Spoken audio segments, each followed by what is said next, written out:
Commander Vex of the Galactic Coalition stared at the holographic display with his four eyes widened in disbelief. The humans had done it again. What should have been a simple containment operation against the rebellious species from Earth had turned into yet another humiliating defeat for Coalition forces. "Impossible," he muttered, his scaled skin flushing blue with frustration. They were outnumbered 20-1. Their technology is centuries behind ours. How? His second-in-command, Officer Lyra, gestured at the display with one of her tentacles. "It appears they employed something they call basic tactical planning, Commander. The Coalition had classified Earth as a death world decades ago when they first discovered it, a planet so hostile that it produced species hardened by constant survival pressure.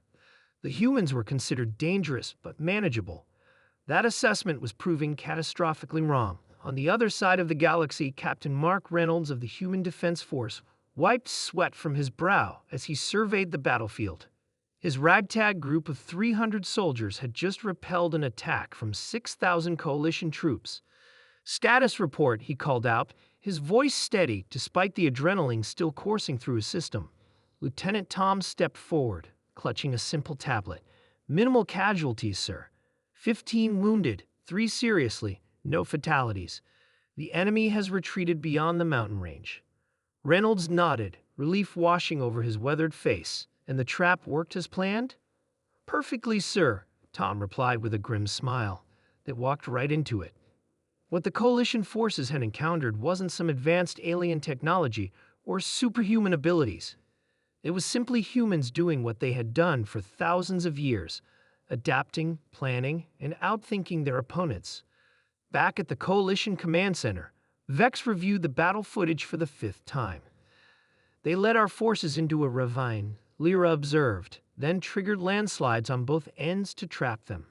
Vex hissed, "A primitive tactic, yet effective," Lyra countered. "And then they used the high ground to deploy those simple projectile weapons. Bullets," Vex said with disgust. "Primitive metal slugs propelled by chemical explosions. We have energy shields designed to stop plasma weapons, not metal." The truth was humiliating. The Coalition's advanced technology had become a weakness. Their troops were trained to fight high-tech battles against enemies with similar capabilities. They weren't prepared for an enemy that would use the terrain itself as a weapon or deploy tactics from a time before space travel. Reynolds and his team had set up their base in an abandoned mining facility. The cramped quarters were hot and uncomfortable, but they provided excellent cover from Coalition scanners. "They'll be back," said Anna, the team's tactical officer.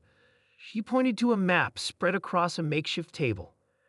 "And they'll come with more troops and heavier weapons." Reynolds nodded. "That's counting on it. We need to prepare the next phase." "Sir," Tom interjected, "the civilians in the nearby settlement, we should evacuate them." "Already arranged," Reynolds replied. "They'll be moved to the underground shelters by morning." What the Coalition forces couldn't comprehend was that humans had been fighting each other for millennia. Their entire history was a laboratory of tactical innovation born from necessity.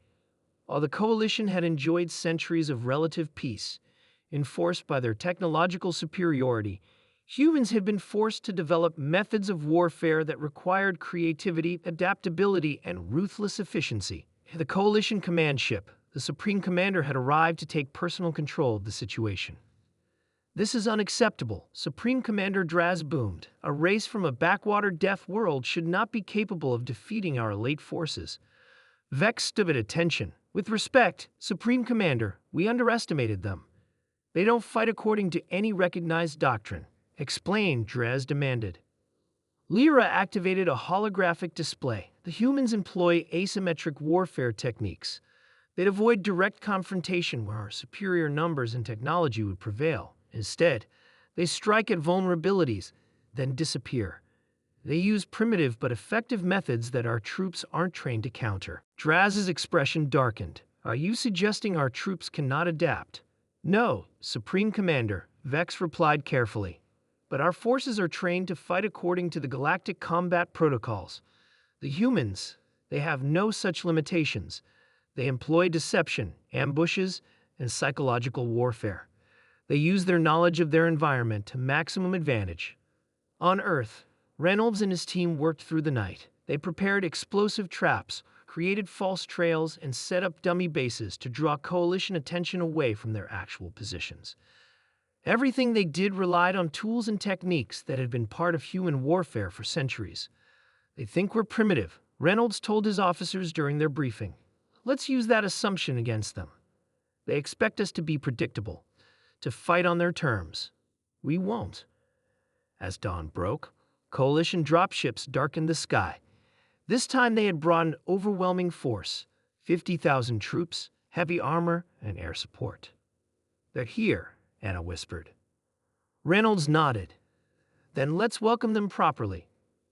What followed was not a battle but a demonstration of everything humans had learned about warfare throughout their bloody history. The coalition forces moved in perfect formation, following their standardized tactics, exactly as Reynolds had predicted. In the command ship, Vex watched in horror as their carefully orchestrated assault disintegrated into chaos. Dummy targets drew fire from expensive weaponry. Coalition troops encountered empty fortifications while humans struck from hidden positions.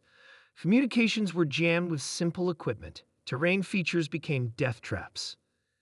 This is not warfare, Praz snarled. This is barbaric. Lyra's voice was quiet. This is survival, Supreme Commander. This is what a species learns when they evolve on a death world. As the coalition forces fell back in disarray for the second time, the truth became unavoidable. The humans weren't using advanced technology or superior numbers. They were using something the coalition had forgotten centuries ago, the fundamental principles of warfare that had been honed on battlefields across Earth for thousands of years. What the coalition called basic tactical planning was, to humans, simply the cost of survival on a world that had never given them any other choice.